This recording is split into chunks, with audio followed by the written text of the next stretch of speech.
1963 8 дугаар сарын 1 шөнө Британий шуудангийн үйлчилгээний галт хэрэг тус улсын хойд хэсгээс Лондон руу чиглэн давхиж байв. Галт хэрэг явж байх үед дотор нь хэдэн 10 ажилтан захидлан ажиллана. Энэ бол шуудангийн үйлчилгээний ердийн л нэг аялал байлаа.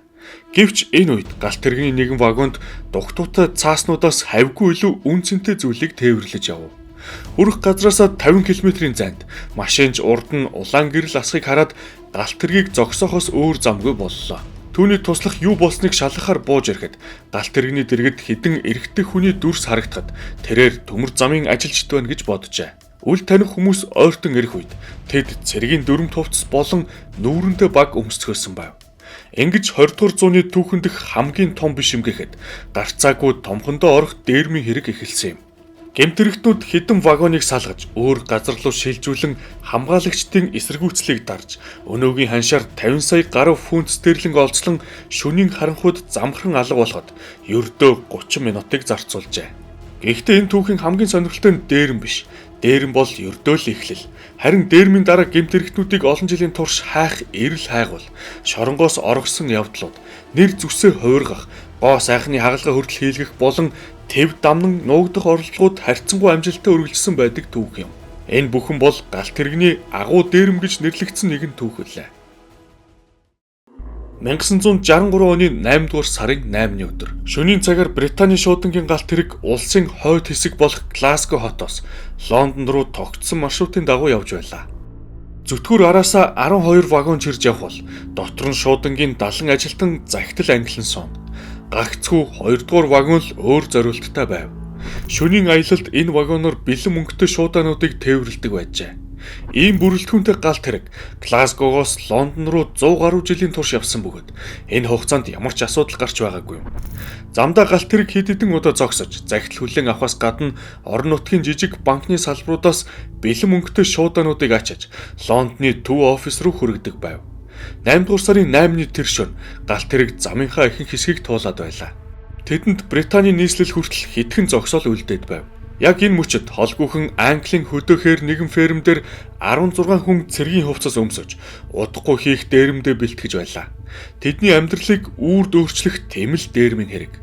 Энэ дээрмийн 16 оролцогчдын нэг нь Брюс Рейнольдс гэгч. Тэр 31 настай. Тэрээр сайхан машин, чанартай хоол, тансаг амьдралд дуртай бөгөөд гэмтэргийн баялаг туршлагатай этгээд. Брюс Рейнольдс нь галт хэргийн их дээрмийн гол зохион байгуулагчдын нэг гэж тооцогддог. Үйл ажиллагааны өөр нэг санаачлагч, гол уураг тархин Гордон Гүди гэгч байв. Нээлттэй нийтж боловч нөгөө талаараа хэрэг нь гарвал нилээд хэрцгий байж чаддаг эргэлцдэг байлаа. Тэрээр 33 наснда хэдийнэ дээрмийн хэрэгүүд болон хууль бусаар зэвсэг хадгалсан хэрэгээр нийт 10 орчим удаа ял шийтгүүлсэн этгээд. Бүлэглэлийн бусад гишүүдийн ихэнх нь мөн 30 орчим насныхан байсан бөгөөд бараг бүгд Лондон хавьд амьдардаг. Тиймч ноцтой биш гэлээ. Ер нь бол хууль бус зүйлсээр гашсан хүмүүс байв. Галт хэргийн дээрмийн бүх бэлтгэл ажил цугларалт Английн Бакингемшир мужийн нэгэн ферм дээр явагджээ. Энэ үйл хөдлөх хөрөнгийг ажиллагаа эхлэхээс хэдэн сарын өмнө худалдаж авсан байв. Байршлыг санамсаргүй сонгоогүй. Нэгдүгürt энэ газар хөдөөхээр бүглүү нутагт байрладаг. Эргэн тойронд хүн цөөн, өөрөөр хэлбэл гэрч болох магадaltaй хүмүүс бага гэсэн үг. Хоёрдугаарт энэ газар нь төлөвлөсөн дээрэн болох цэгээс харьцангуй ойрхон. Гуравдугаарт ферм нь ойрхонч гэсэн ажиллагаа явуулах газрын яг дэрэгд нь биш, ойролцоогоор 20 км-ийн зайд байв. Ингэснээр цагдаа нарт энэ хоёр байршлын хооронд шууд сэжиг төрхөөргүй байх ёстой байлаа. Дээрэмчид 3 машинд хуваагдсан сууцгаасны нэг нь ачааны машин байв. Машинууд нь яг л гэмтэрэгтнүүдийн дүрм тувцс шиг бүдэг ногоон өнгийн цэргийн техник шиг өнгөтэй байлаа. Ийм сонголт хийсэн нь санамсаргүй хэрэг биш. Эргэн тойронд нь цэргийн хит хитэн бааз байрладаг тул албаны машин унсан цэргүүд нутгийн иргэдийн хувьд энгийн үзэгдэл байв. Ингээд хамсаатнууд машиндаа суугаад баазаасаа хөдөлж хурдлан ирж буй шуудангийн галт хэргийг угтахаар явлаа. Галт хэргийн машинч Джек Милс болон түүний туслахын хувьд энэ ээлж бусад өдрүүдээс ялгарх зүйлгүй байв. Тэд галт хэргийнх нь 2 дугаар вагон, онцгой үн цэнтэй ачааны вагон гэдгийг ч бүр огт мэдээгүй байлаа. Харин машинчаас ялгаатай галт хэргийг угтан давхиж буй дээрэмчид 2 дугаар вагонд юу байгааг маш сайн мэдэж байлаа. Тэд яг хэр хэмжээний мөнгө байгааг тодорхой мэдэхгүй ч ямар ч байсан асар их мөнгө байгаа гэдгийг л баттай мэдэж байв. Одоо түүхийг ойролцоогоор 1 жилийн өмнөх рүү ухраацгаая. Учир нь галт тэрэгний их дээрэм яг тэр үед л анх эхэлсэн байх гэж үздэг. 1962 он Лондонын нисэх буудалд нэгэн агаарын тээврийн компани кассыг дээрэмджээ. Дээрэмчдийн олзон 60,000 фунт буюу өнөөгийн ханшаар 1 сая гаруй фунт болсон юм. Оролцогчдын тоон бараг 10 хүн байсан гэхлээр энэ нь тийм ч их мөнгө биш байв. Гэвч энэ хэрэгт оролцсон гэмт хэрэгтүүдийн нэрс бидний сонирхлыг татаж байна. Тэдний дунд Брюс Рейнольдс, Гордон Гуди болон ирээдүйн галт тэрэгний дээрэмд оролцох өөр 4 хүн байлаа. Дээрмийн дараа агаарын тээврийн кассны хамгаалагчдын нэг нь с ิจ гтнүүд дундаас Гудиг таньсан юм. Гордны хувьд энэ нь анхны тохиолдол биш байсан бөгөөд агаарын тээврийн касс дээрэмцэн нь нотлогдвол нэлээд хүнд ял авч мэдхээр байв. Гэвч түүний өмгөөлөгчд ажлаа сайн хийж Гудиг уснаас хуурай авч гарч чаджээ. Түүний өмгөөлөгчдийн нэг нь гэмт хэргийн ертөнцид холбоо сүлбэтэй нэгэн байсан юм. Яг тэр хүн л ирээдүйн галт тэрэгний дээрэмчид болох Гордон Гуди, Рональд Эдвардс нарыг Ойстерман хожид хүнтэй танилцуулжээ. Энэ нь түүний күртгэн дээрх шошго байсан бөгөөд тэр хүний жинхэнэ нэр одоо хүртэл тодорхойгүй байдаг. Тэгэхээр өнөөх Ойстерман нь шуудангийн албанд ажилладаг байсан бөгөөд дараах зүйлсийг мэддэг байв. Глазгогоос Лондон руу явдаг шуудангийн галт тэрэг үе бэлэн мөнгө тээвэрлэдэг. Мөнгийг шөнийн цагаар тодорхой өдрүүдэд зөөдөг. 100 болдог банкны амралтын өдрүүдийн дараа вагон дахь мөнгөн дүн ердийнхөөс бүр хэд дахин их байдаг. Галт тэргэнд зэвсэггүй цөөхөн хамгаалагчид явдаг. Мөн энэ галт тэргийг урд өмнө хинч дээрэмдэж байгаагүй нь сайн хамгаалттайдаа биш. Харин хинч оролдож үзээгүйд оршдог гэдгийг мэдэж байлаа. Ингээд зориг нэгт дээрэмчид бага бүрдүүлээд жил хүрэхгүй хугацаа өнгөрөв. 1963 оны 8 дугаар сарын 8 шөнийн 1 цаг 30 минутын орчим хамсаатнууд товолсон газартаа ирцгэлээ. Энэ бол Брайтгоу гэдэг нэртэй төмөр замын гүүр байлаа. Хөл хөдөлгөөн багтай 2 өртөөний дунд байрлах нам гүм газар. Эндээс бэлэн мөнгөтэй хүнд шуудаануудыг замтаа ойрхон байрлуулсан машин руу зөөхөд нэм тохиромжтой газар байв. Хэдийгээр онлын хувьд энэ бүхэн энгийн мэт харагдаж байсан ч үйл ажиллагаа нь нухацтай бэлтгэл, ухаалаг шийдэл, нарийн гүйцэтгэлийг шаардаж байсан юм. 16 дээрэмчин тус бүр өөрийн хувийн дугаартай үйл ажиллагааны тодорхой төлөвлөгөөтэй байв. Тэдний тооцоосноор галт тэргийг зогсоосон мөчөөс эхлэн ердөө хагас цагийн хугацаанд тэдэнд байв. Энэ хугацаанд диспетчерүүд болон цагдаа нар хариу арга хэмжээ авч хэргийн газарт ирж яасан ч амжихгүй гэж тооцоолж байлаа. Галт тэрэг дээрэмдэхэд тулгардаг гол бэрхшээлүүдийн нэг бол тэр хөдөлж байдагт оршино. Галт тэрэг зөвхөн хамгаалалт ихтэй өртөө вокзалууд дээр л зогсдог. Өөрөөр хэлбэл бүрэлдэхүүнийг дээрэмдэхийн өмнө түүнийг хөнгүү газар эхлээд зогсоох хэрэгтэй. Үүний тулд тэд бүлэглэлдээ Рожер Кордрийг дууджээ. Түүнд галт тэрэг дээрэмдэх ажлыг амжилттай хийдэг өөрийн гэсэн жижигхэн баг байв. Гэхдээ тэд үүнийг улсын өөр хэсэгт одоо энэ хийх гэж байгаа ажилдаа харьцуулшгүй жижиг хэмжээний дээрэм хийдэг байсан юм. 3 цаг болоход 10 минут дутуу байхад дээрэмчид байрлалаа бүрэн эзэлсэн байв. Нэг хэсэг нь төмөр замын баруун талд, нөгөө хэсэг нь зүүн талд зогсно. Хоёр дээрэмчин хамгийн ойрын төмөр замын гэрлэн дохио руу явв. Тэд тэнд улаан гэрэл асааж, галт тэргийг зогсоохын тулд ажиллаж байгаа ногоон гэрлийг хаах ёстой байв. Гэвч гэрлэн дохио хариуцсан этгээд бүх ажиллагааг эрсдэлд оруулсан ноцтой алдаа гаргах нь тэр. Ногоон гэрлийг зүгээр л юмар хаахын оронд тэрээр чийдэнхэн дотроос нь эргүүлэн гаргаад авчихв. Гэрэл асгаа болох үед ойролцоох өртөөний диспетчерүүдэд шууд дохиолол очиж тэдний нэг нь энэ асуудлыг шалгахаар гарлаа. Шуудангийн галт тэрэг товлсон цэгтээ аажмаар дөхөж ирэх үед машинч улаан гэрлийг хараад галт тэргийг тооромсолж эхлэв. Энэ газарт ийм цагт хориглох дохио асах нь нэлээд юр бусын хэрэг байлаа. Гэвч энэ хэсэгт өмнө нь засварын ажил явагдаж байсан тул машинч үүнийг засвартай холбоотой байх гэж таамаглав. Галт тэрэг зогссны дараа машинчийн туслах зүтгүүрээс үсрэн бууж диспетчертэй холбогдохоор замын хажуугийн хамгийн ойр байх утас руу гөв. Гэвч холбоо ажилласангүй. Дээрэмчид урьдчилан сэргийлж утсыг нь тасалсан байлаа. Туслах галт тэрэгний дэргэд хүмүүсийн дүрс байгааг анзаарч тэднийг төмөр замын ажилчид байна гэж боджээ. Ойртон ирэх үед тэдний нүүрэнд баг байхыг харах үед хүмүүсийн нэг нь машинчийн туслахыг түлхэж тэрээр газар дунав. Дээрэмчин боргоогоо түүний нүүрэнд тулгаад хэрвээ хашгирвал алан шүү гэж занал хэлсэн юм. Яг тэр мөчөд машинч Милс бүхээгээсээ бууж ирлээ. Түүн рүү борохоо барьсан үнд өгөж очих үед машинч дээрэмчдийг 10 гаруйлаа байгааг гадарлаагүй тул эсэргүүцэл үзүүлэхээр шийдсэн ч тэр даруй толгойдоо хүчтэй цохилт аван онов. Цусан тотголцсон Милсийг бүхээг рүү чирч оруулан туслахыг нь хамт гавлснаар галт тэрэгний удирдлага дээрэмчдийн гарт орлоо. Ингээд бүх зүйл амжилттай болсон. Одоо 2 дугаар вагон руу очиж хамгаалагчдыг нь унгаад мөнгөтэй шуудаануудыг л авах үлдсэн мэт боловч бүх зүйл тийм амар байсангүй. Хэрэг юунд байна вэ гэвэл галт тэрэг гүүр хүрлэхгүй ойролцоогоор 1 км-ийн зайд зогсжээ. Гэрлэн дохионы байршлаас шалтгаалж үүнийг өрцөлн таамаглаж байсан тул дээрэмчид галт тэргийг гүүрлүү өөрсдөө дөхүүлэх ёстойг мэдэж байв. Гэвч тэдэнд зөвхөн зүтгүүр болон эхний 2 вагон хэрэгтэй байхад бүхэл бүтэн цувааг хөдөлгөх шаардлага юу байх вүлээ? Тэдгээрийг салгаснаар өөр нэг асуудал буюу вагонууд дотор сууж байсан шуудангийн 70 гаруй ажилтан байрандаа үлдэх боломжтой болов. Бүлэглэлийн 2 гишүүн тэр даруй зүтгүүрийг эхний 2 вагонтой хамт салгалаа. Галт тэргийг гүүрлүү дөхүүлэхийн тулд дээрэмчдийн багт өөрсдийн машинч байсан нь нэгэн настай эр байв. Гэвч шийдвэрлэх мөчөд зүтгүүр яагаад ч байрнаас огт хөдөлсөнгүй. Ногоон гэрэл асгаа байсан гихт дохойг хүлээн авсан төмөр замын ажилчид юу болсныг шалгахаар нэг ажилтан гэрлэн дохой руу явуулсан гэдгийг тэр үед дээрэмчид хараахан мэдээгүй байв. Гэсэн ч үүнээс үл хамааран бүх ажиллагаа нурах аюулд тулгарлаа. Галт тэрэг хөдлөхгүй байсан ч цаг хугацаа харин явсаар л байв. Машинчийн бүхэгдсэн 10 орчим дээрэмчин элтэд сандарцгааж эхлэв. Галт тэрэг огт хөдлөхгүй байсан шалтгаан нь эхний 2 вагоныг зүтгүүрийн хамт салгах явцдаа тэдгэрийг хооронд нь холбосон чухал системийг гэмтээсэн тул зүтгүүр хөдлөхгүй байсанд оршиж байв. Гэмт хэрэгтнүүдийн өөрсөнтөөгөө хамт авчирсан машинч бүх насаараа машинч хийсэн туршлагатай хүн байсан ч тэр өөр төрлийн галт тэргэнд ажиллаж байсан тул туршлага дуцснаас асуудал юунд байгааг огт ойлгосонгүй. Дээрэмчид энэ үед үр дүнтэй шийдэл олсон нь борохоогоор цохиж гэмтээсэн машинч Милсийг галт тэргийг хөдлөг гэж сүрдүүлв. Милс удирдлагыг гартаа авч дээрэмчдийн хүслээр вагонуудыг Брайтгоу гүүр хөргөж өглөө. Одоо тэдэнд гүүрэн доор нуусан машинда хамаг мөнгийг ачих ажил үлдсэн юм.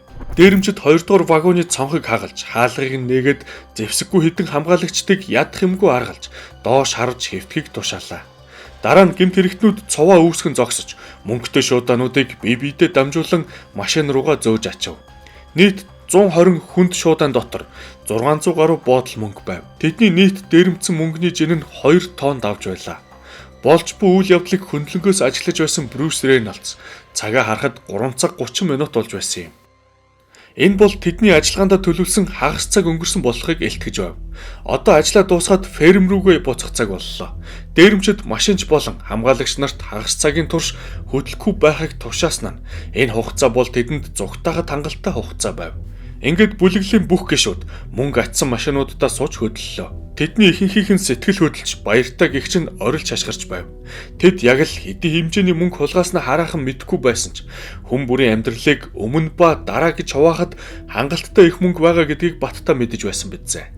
Гэмт хэргийн ариун туршлагатаач ажиллагаанд оролцогчдын хинэнч баян чинэлэг амьдралтай байсангүй. Харин ч эсэргээрээ байв. Олдог орлого нь тогтмол бус учраа удаан хугацаагаар хэрэгцээнд нь хүрэлцдэггүй байлаа. Хамсаатнуудын ихэнх нь дайны дараах Британий ядуу гэр бүлүүдээс гаралтай бөгөөд галт тэрэгний дээрэм бол тэдний амьдралыг үүрд өөрчлөх боломж байсан юм. Галт тэрэгний агуу дээрэм гэж хожим нэрлэгдсэн энэ хэрэг анх харахад төгс мэт санагдаж болох юм. Альва том дээрэм хулгаан түүх болгонд байдагчлан тэр өдөрч гисэн аз дээрэмчдийн талд байлаа. Жишээлбэл ажиллагааны үеэр с сэжигтэй байдлыг анзаарч цагдаа дуудаж болзошгүй ямар ч машин хажуугаар нь өнгөрөөгүй. Харин эвдэрсэн гэрлэн дохиог шалгахаар гарсан төмөр замын ажилтан дээрэмчдийг явсны дараа л хэргийн газарт иржээ. Ерөнхийдөө бол дээрэмчдийн төлөвлөсөн бүх зүйл ямар нэгэн хэмжээгээр амжилттай биелэлээ олсон юм. Тэд хагас цагийн дараа гэхэд фермдээ ирж урт удаан нэгэн хэвийн боловч нэн тааламжтай ажил болох мөнгөө тоолж эхэлцгээв. Тэднийг мөнгө тоолохоор баяр хөөртэйгээр ширээний ард сууцгах яг тэр үед нь гэрлэн дохио шалгахаар явсан өнөөх төмөр замын ажилтан зам дээр үлдсэн 10 гаруй шуудангийн вагоныг олжээ. Гайхаж балмагцсан ажилтан эхний 2 вагон болон зүтгүүрийг үндсэн цуваанаас зайтай зогсож байхыг ч дуудалгүй олов. Утсан шугам тасалсан байсан тул ажилтан төмөр замын диспетчер эсвэл цаагтааг тэр даруй дуудаж чадсангүй. Үүний улмаас хууль сахиулах байгууллагынхан болсон явдлын талаар өглөөний 5 цаг дөхөж байхад л мэджээ. Цагдаагийнхны анхны бүрэлдэхүүн хэргийн газар ирэхэд төмөр замын ажилчид 2 вагон болон зүтгүүрийг хэдийнэ гүүрнээс холдуулж хамгийн ойр байх өртөө рүү аваатсан байлаа. Учир нь галт тэрэгний хөдөлгөөнийг саатуулахгүй тулд замыг хурдан чөлөөлөх шаардлагатай байв. Дээрэмчтэн ашигласан гэрлэн дохиогч мөн адил цагдаа нарыг эртэл хэвээр нь үлдээхийн оронд төмөр замын ажилтан зүгээр л засаж шин гэрэл хийж орхижээ. Нэг талаас төмөр замын ажилтны үйлдэлийг ойлгож болохоор байв. Галт тэрэгний хөдөлгөөнийг сэргээж болцсохгүй ослоос урьдчилан сэргийлэх хэрэгтэй байсан юм. Нөгөө талаас энэ нь мөрдөн байцаалтын явцад олдож болох олон чухал нотлох баримтууд үүрд устж алга болсон гэсэн үг байлаа. Эцэст нь цагдаа нар хэргийн газраас том баг зүйл олжээ. Үүнд машин чиг гавалсан гав, савхин бээли, арматурын төмөр, батарейнууд, цагаан давууны тасархай болон бусад цөөн эд зүйлс байв. Гэвч энэ жагсаалт бидний хувьд тийм ч чухал биш юм. Харин өөр нэг зүйл илүү чухал байлаа. Хэргийн газраас хожим дээрэмчдийн хэнийг ч тэр шөнө төмөр зам дээр болсон явдалтай холбож болохоц ямар ч нотлох баримт эсвэл хурууны хэ олоогүй юм. Түүнчлэн цагдаа нар хэдий хэмжээний мөнгө хулгайлагдсныг ч тэр үед мэдэхгүй байв. Мөнгө нь 8 өөр банкнд хариалагддаг байсан тул эцсийн дүнг гаргахад бүтэн өдөр зарцуулагджээ. Харин дээрэмчид үүнийг цагдаа нараас хамаагүй эрт мэдж авлаа. 120 шуудан доторхыг тоолж үзэхэд нийт дүн нь 2.6 сая фунт давж байв. Энэ өнөөгийн ханшаар 50 сая фунтээс ч их мөнгө юм. Нэг үгээр хэлбэл дээрэмд оролцсон хүн бүр өөрт ноогдох мөнгөө зөв зарцуулж чадвал амьдралынх нь эц сүртэл хүрэлцгүйц хангалттай их мөнгө оногдохор болжээ. Дээрэмчдийн цаашдаа яах талаар анхны төлөвлөгөөнд дараах байдалтай байв. Тэд ферм рүүгээ очиж мөнгө хуваагаад хэсэг бөгж байгаад хувь хишгээ аваад тал тийшээ салах байв. Хамсаатнууд урьдчилан хүнсний нөөц, тэр байтугай монопол тоглоом, сэтгүүл зэрэг цаг нөхцөх зүйлсийг бэлдсэн байлаа. Бичлэгийн энэ үед одоогоор дээрэмчдийн үйл үнэхээр логиктой, сайн бодож боловсруулсан мэт харагдаж байна. Тэд хэргийн газар уул мөрөө үлдээгээгүй. Ферм нь хөдөө орон нутагт гэрч болон цагдаагийн нүднээс хол байрлалтай тул одоо хаа нэгтээ Диважингийн арал руу явж амьдралаас таашаал авах үлдсэн мэт санагдаж болох юм. Гэвч бодит байдал дээр дээрэмчид хэд хэдэн ноцтой тооцооллын алдаа гаргасан бөгөөд тэдгээрийн хамгийн аюултай нь Английн бүглүү хөдөө газар фермд нуугдах санаа нь байсан юм. 8 дугаар сарын 8-ны өдрийн орой гэхэд галт тэрэгний дээрэм улс орны гол мэдээ болсон байлаа. Дээрмийн талаар хүмүүс гэртээ хоол идэхдээ ажил дээрээ хамт олонтойгоо пабд найз нөхдөдөө ч ярилцаж байв. Галт тэрэгний агуу дээрэм гэх үг хэллэг бүх хэвлэл мэдээллийн хэрэгслэр цууратаж байв. Энэ дээрэм эцэстээ ийм том цар хүрээтэй болсны гол буруутан нь магадгүй хэвлэл мэдээллийнхэн ч байж болох юм. Сэтгүүлчид дээрэмчдийг тэр даруул гэмт хэргийн суу тухаантнууд хэмээн тодорхойлж эхлэв. Цагдаа нарт байгаа мэдээлэл тэр үед маш хомс байсан юм. Тэд алдагдсан мөнгөний нарийн хэмжээг мэдэж авсан. Хэргийн газраас үндсэндээ хэрэгцээгүй нотлох баримтуудыг цуглуулсан. Мөнгө ирчүүдээс байцаалт авсан байлаа. Харин сүүлийнх нь тэдэнд байсан хамгийн үнцэнтэй зүйл болж таарав. Одоо хэдүүлэх хэсэг зур мөрдөгч болж тоглолцгоё. Гэмт хэргийн нарийн ширийн зүс тодруулбал дээрэмчдийн юу ярьсныг санаад мөрдөн байцаалтанд аль мэдээлэл хамгийн үнцэнтэй, чухал болохыг хамтдаа үзцгээе. Тодруулан хэлэхэд дээрэмчид ажиллагааны дундуур хоорондоо бараг харилцаагүй. Хүн бүр юу хийхээ мэдэж байсан. Бие биеэ хувийн дугаараар нь дуудаж, нүрээ багаар халахалсан байв. Гэвч мөнгө аваад үүрийн гэгээгээр зүгтгаасаа өмнө тэд галт тэрэгний машинч болон хамгаалагч нарт 30 минутын турш хөдлөхгүй байхыг сануулж сүрдүүлсэн юм. Скотланд Яардын мөрдөгчд баг зэрэг логик гаргалгаа хийсний үндсэн дээр гэмт хэрэгтнүүд дээрэн болсон Брайтгоу гүрнээс 30 минутын дотор очиж болох газарт бүгж байна гэсэн дүгнэлтэнд хүрчээ. Түүгээрч барахгүй машинчин туслах шалан дээр доош харан хэвтэж байхдаа дээрэмчдийн машинуудын нэгийг хальт анзаарч амжсан нь цэргийн хэрэг ногоон өнгөтэй ачааны машин байв. Цагдаа нар энэ мэдээллийг сэтгүүлчдэд хуваалцахаар шийдлээ. Ингээд радиогоор дээрэмчид цэргийнхтэй төстэй машинуудтай байсан гэж зарлав. Ингэснээр гэмт хэрэгтүүдийн дунд жинхэнэ сандрал эхэлсэн юм. Тэдэнд нийт 2 гол асуудал тулгарв. Нэгдүгээр тэдний бааз хөл хөдөлгөөнтэй Лондонд биш ч бас эзгүй зэлүүд тайгад ч биш байлаа. Ойролцоо нь ямар нэгэн байдлаар хөдөөгийн бусад оршин суугчид байсан юм. Ажиллагааны өмнө эсвэл дараа хэнэг нь тэдний цэрэг ногоон машинуудыг харсан байх магадлалтай. Хоёр дахь асуудал нь бүрч ноцтой. Дээрэмчид фермдээ бүгж дуусаад эдгээр машинуудаараа мөнгө аваад тал тийшээ салах ёстой байв. Одоо энэ төлөвлөгөө бүр мөсөн норж байгаа нэлт. Машинуудаа будах нь дажгүй санаа байж болох ч ферм дээр хангалттай их будаг байсангүй. Машинуудын өнгөний талаар мэдээлэл гарсны дараа тэдний ашиглаж болох цорын ганц тээврийн хэрэгсэл нь ундаг дугуй байв. Гэвч тэр нь бүгдийнхэн дунд ганц ундаг дугуй юм. Эцэст нь Рожер Кортри ундаг дугуйг унаад тээврийн асуудлыг шийдвэрлэхээр ойролцоох танилынхаа гэрлүү хөдлөв. Таны ойлгож байгаачлан өнөөх суут дээрэм одоо тэмч төгс байсан мэт санагдхаа болсон бидзээ. Өмнө дурдсанчлан дээрэмчдийн хамгийн том алдаа энэ ферм өөрөө байсан гэж хэлснээ одоо тайлбарлая. Хөдөө орон нутагт дээрэмчид өөрсдийн баазаа байгуулах санаа нь зөвхөн насаараа хотод амьдарсан хүмүүст л төрөх боломжтой санаа юм. Тосгон бол нууц хадгалах газар биш. Хөрш нь юу хийж байгааг хүн бүр мэддэг. Хүн амт цөөтөд тул бүгд нэг нэгнийхээ нүдэн дээр ил байдаг л гэсэн үг. Гэхдээ гол асуудал нь ажиллагааны бэлтгэлийг ферм дээр хийсэндээ биш, харин дараа нь бөөнөрөө тийшээ очсонд байлаа. Хамсаатнууд ажиллагаа дуусмагц шууд Лондон руу таран явж, цагийн дотор л тэнд очоод цааш нь хинж тэднийг олохгүй байх боломжтой байсан. Мөнгө аваад ферм руу явсан цорын ганц шалтгаан бол харилцсан үл итгэлцэл юм. Хүн бүр хулгайлсан мөнгөний хэмжээг нүдээр үзэж, өөрт нь шударгаар ноогдох хувийг авсан эсгээ биечлэн баталгаажуулахыг хүсжээ. Энэ баримт нь дээрэмчдийн ирээдүйн бүтлгүүтлийн шалтгааныг тайлбарлаа зогсохгүй. Нэр нь одоо хүртэл тодорхойгүй ямар нэгэн чухал хүн дээрмийн гол захиалагч буюу хөшгөний арын нууц ноёнтон байсан гэх нийтлэг домгийг өгөөсгөж байгаа гол баримт юм. Радиогоор мэдээ сонсохдоос ферм дээр сандрал улам бүр нэмэгдэв. Цагдаа нар энд ирэх нь зөвхөн цаг хугацааны асуудал гэдгийг тэд ойлголоо. Дээрэмчид нотлох баримт, хувцас сэргэлэл, ашигласан тоног төхөөрөмжөө шатаахыг оролдов. Гэвч утаа с жиг төрүүлж болцшгүйг хурдан ухаарсан юм. Ингээд хамсаатнууд эд зүйлсээс хурууны хээ болон босод уул мөрийг угааж арчиж эхэллээ.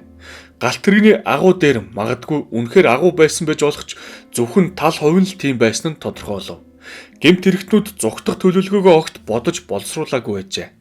Урьдчилаад хэлэхэд 16 дээрэмчний дөнгөж хоёр нь л дээрмийн үед хаана байсан тухайга батлах хуурамч нотлохоо буюу алиби бэлдэх тал дээр санаа тавьсан байв. Оролцогчдын ихэнх нь мөнгө гарт нь орсон тэрл мөчөд бүх зүйл сайхнаар дуусах мэт сансан боллоо та. Энэ үед цагдаа нар өөрсдөө байгаа багахан нөөц боломжоо тун чадварлаг ашиглаж байв.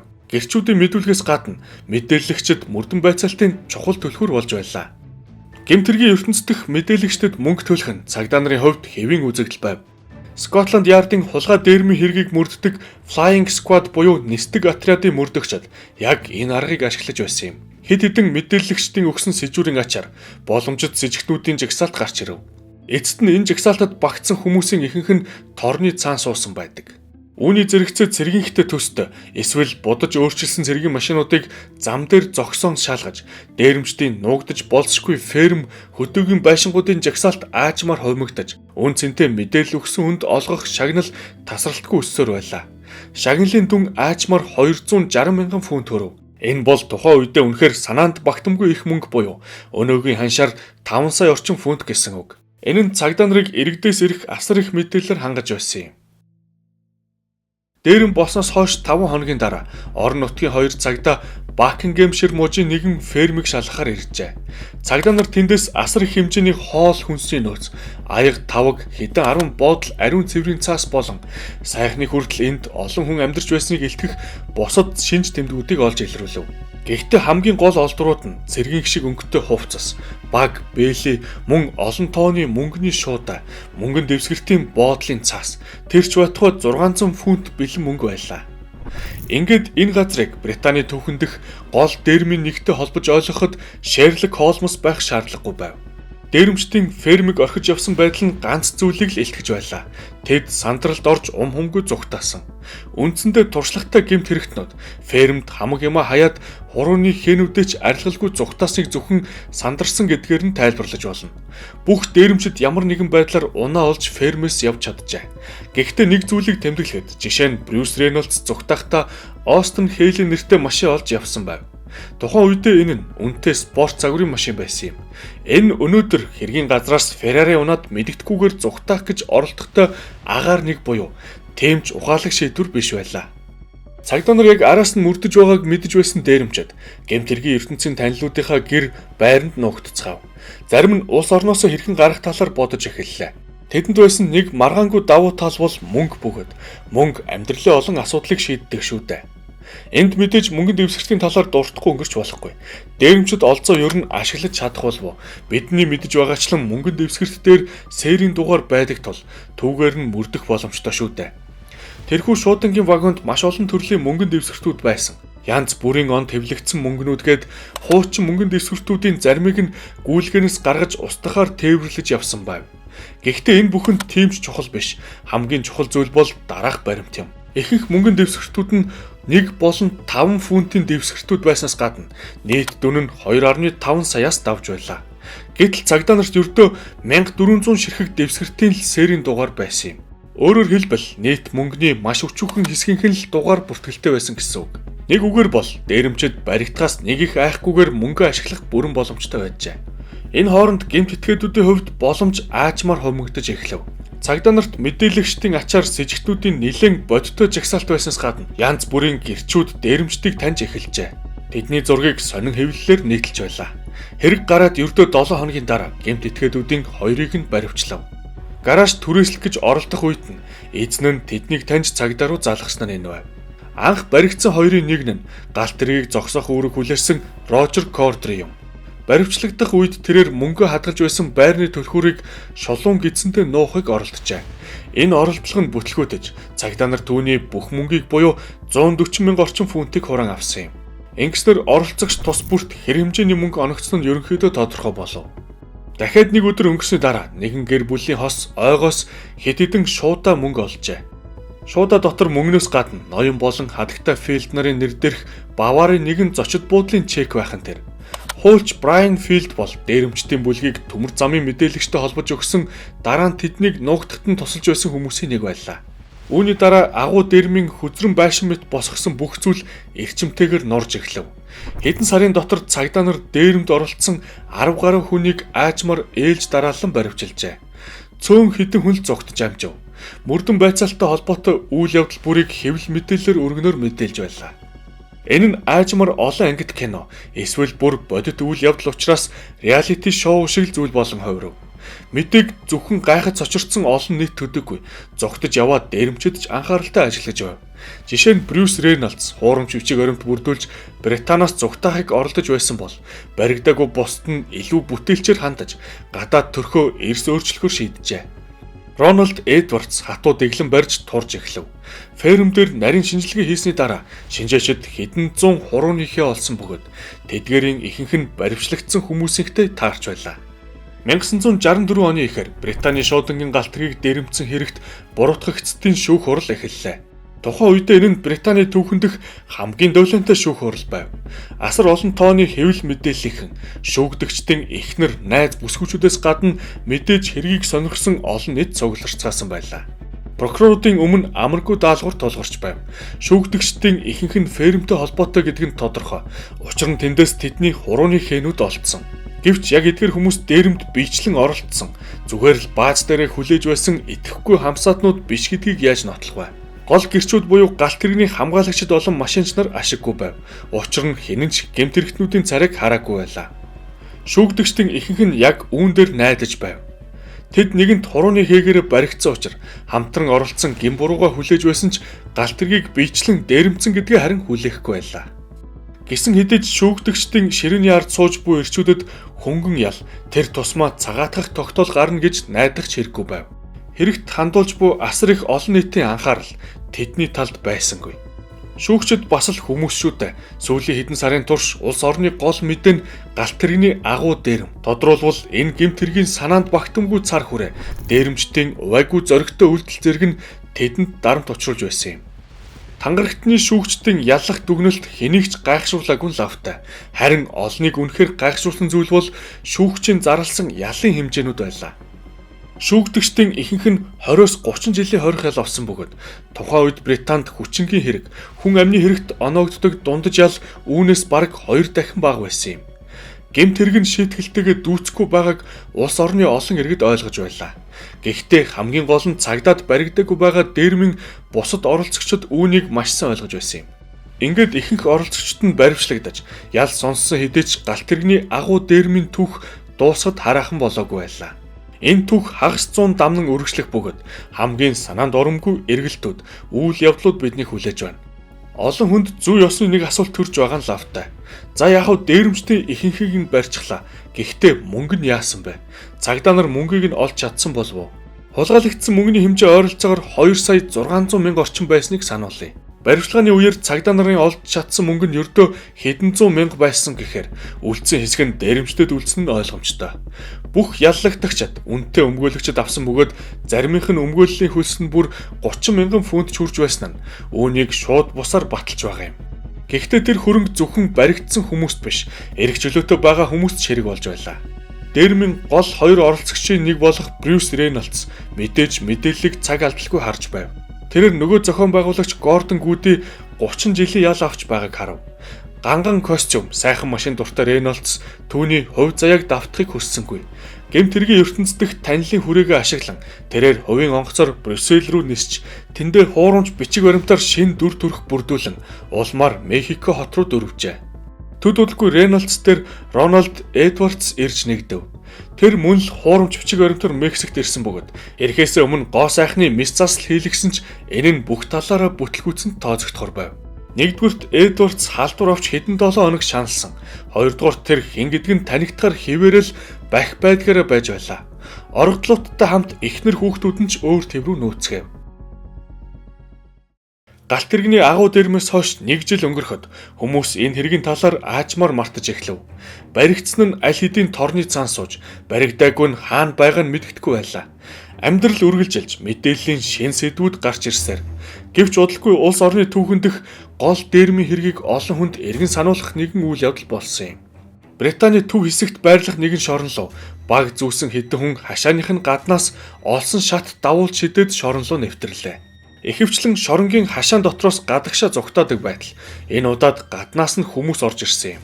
Тэд тухайн хэсгийн эргүүлд гарч байсан харуулыг хүлж галт тэрэгний агуу дэрмийн оролцогчдын нэг 30 настай Чарли Уилсны хоригдож буй өрөө рүү явж очив. Тэд түүнийг хувцлаад яг орж ирсэн замаараа дагуулад аваад явлаа. Энэ ажиллагаа эхнээсээ дуустал ердөө 3 минут л үргэлжилжээ.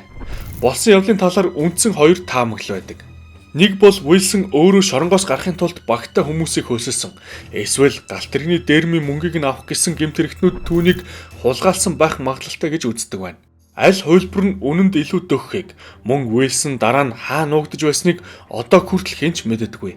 Гэхдээ нэг зүйл тодорхой байгаа нь жилийн дараа тэр гэр бүлийнхээ хамт Канадад очсон байв. Энэ шоронгоос хулгайлсан мэт оргосон түүх мэдээж галт тэрэгний их дэрмийн талаарх хүмүүсийн сонирхлыг дахин сэргээв. Цагдаа нарын хувьд энэ хэрэг утгаараа толгойн өвчин боллоо. Учир нь баригдаагүй хідэн дээрэмчин дээр дахиад нэг хүн шоронгоос оргосон нь энэ юм. Гэхдээ энэ түүх үүгээр дуусаагүй. Дахиад 1 жил өнгөрөв. 1965 оны 7 дугаар сар Лондоны захын Wandsworth-ын шорон өдрийн 3 цагийн ялдад шоронтой хөрсөргөлдөө амьдрдаг нэгэн настай ир шоронгийн хананд машин тул зогсохыг харжээ. Багтаа зэвсгэлсэн хэдэн хүн машиныхаа дээвэр дээр гараад тэд хан руу авирч орой дээр нь гараад нөгөө тал руу нь олсон шат унжуулав. Энэ үед ханны ойролцоох талбайд хоригдлууд спортоор хичээлж байлаа. Олсон шатыг хармагцаа хэд хэдэн хүн хан руу гүйж очив.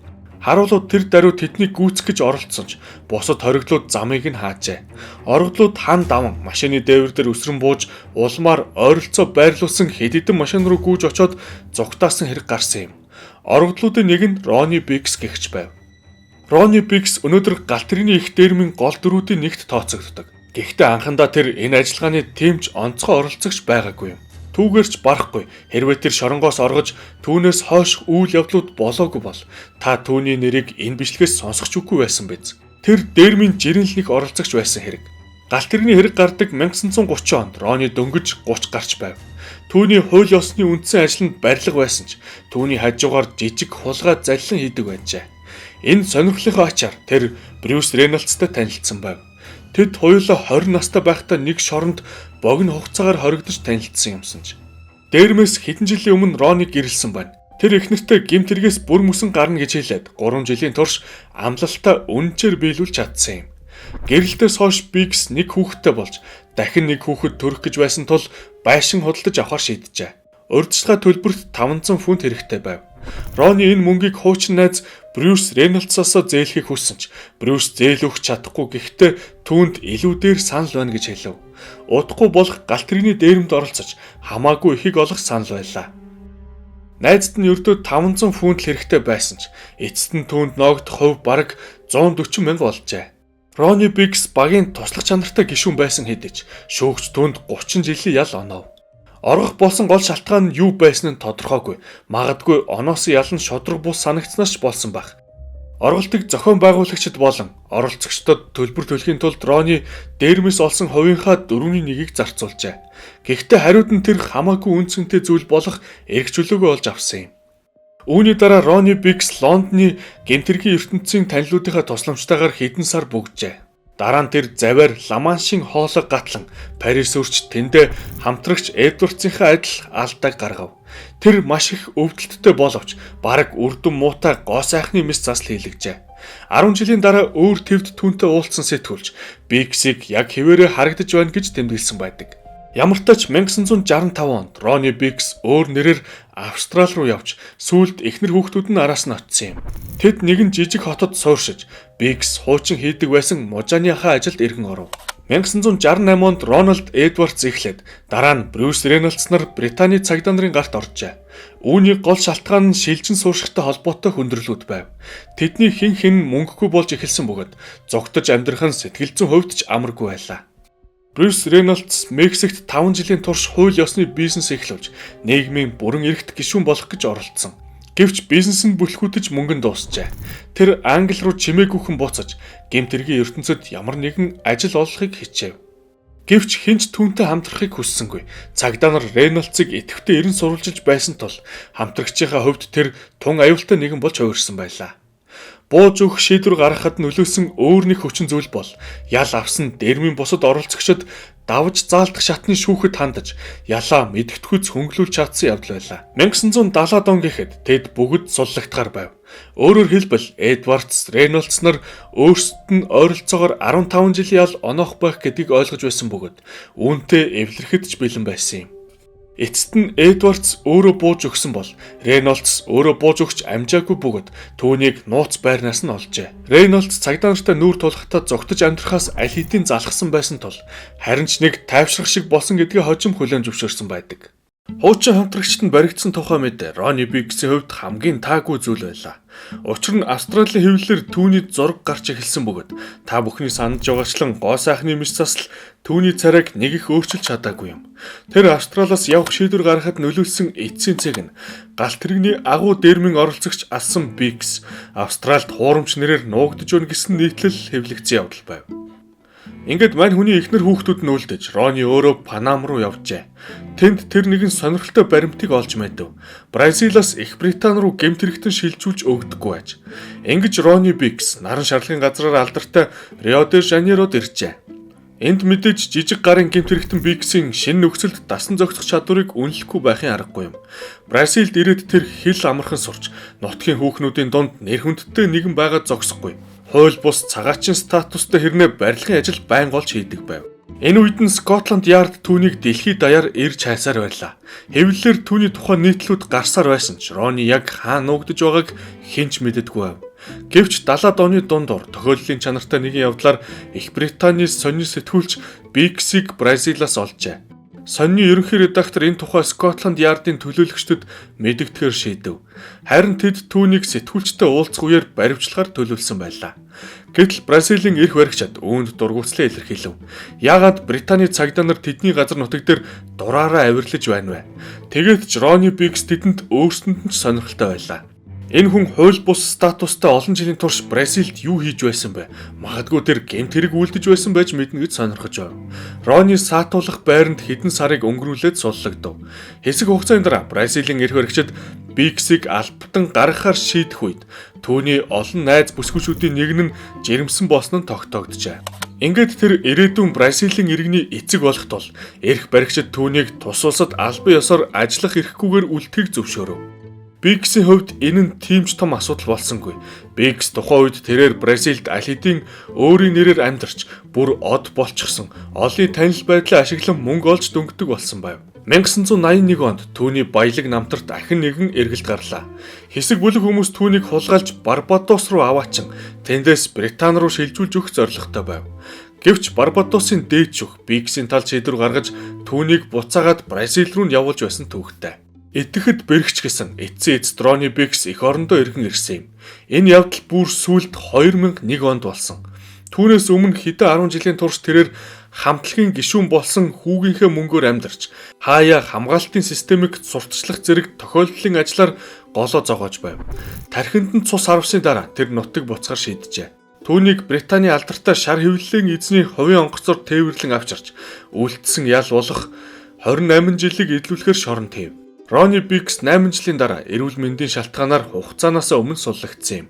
Тэрээр дахин хэдэн жил амьдарч 2013 онд 84 наснда таал төгсжээ.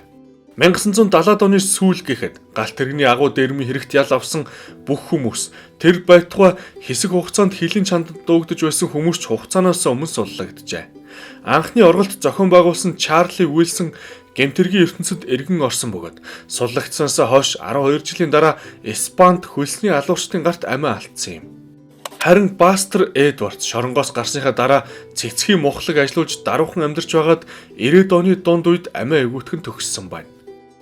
Брюс Рейнольдс урт удаан амьдарсан.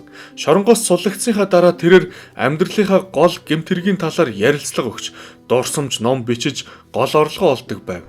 Гэвч энэ ажил нь Рейнольдсийн дуртай ганган тансаг амьдралыг хангаж чадахгүй байлаа. Дээрэмдсэн мөнгөө ухаалгаар ашиглаж чадсан бүлгийн цор ганц гишүүн бол магадгүй Гордон Гүди байсан баг. Тэрээр шоронгоос суллагдаад Испани руу нүүж тэндээ жижиг бар ажилласаар 2014 онд 85 наснда таал төгсжээ. Дашин дуртад Гүди нас барахаас өмнө нөгөө шуудангийн ажилтан байсан дээрэмчдэд анх мэдээлэл өгсөн нууцлаг Ойстермэний жинхэнэ нэрийг илчилжээ. Гүдигийн хэлснээр Ойстермэний жинхэнэ нэр нь Патрик Маккена байв. Тэр хүн тухайн үед шуудангийн албанд үнэхэр ажиллаж байсан. Гэвч тэр яг нөгөө нууцлаг мэдээлэгч мөн байсан уу гэдгийг бид хизээч мэдэхгүй байх.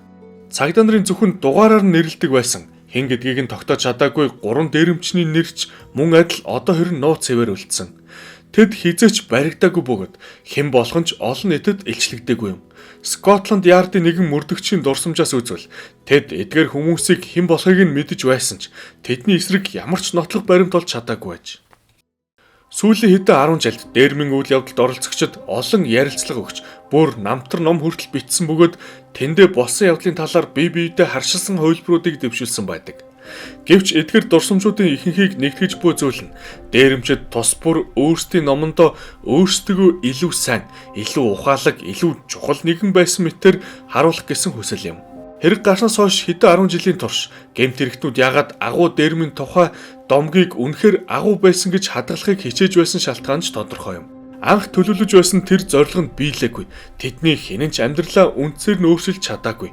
Дээрэмчдийн нэг нь хожим дурсахдаа энэ хэрэгт оролцох гол сэтэл нь төрөхтөө ядуу байсан шигэ ядуу хэвээр насан эцэлсэн эцгийнхээ хувь заяаг давтахыг хүсээгүүд байсан гэжээ. Гэвч гэмт хэрэгт оролцогчдын намтрыг харуул эцэст нь яг тэр зүйлэл тэдэнд тохиолдсон байдаг. Тэдэнд үлдсэн цорын ганц зүйл бол галт тэрэгний агуу дээрмийн тухай домгол байсан юм. За энэ хүрээд манай өнөөдрийн бичлэг төгсөж байна. Удахгүй улам сонирхолтой бичлэгүүдээр уулзалт болно. Баяр та.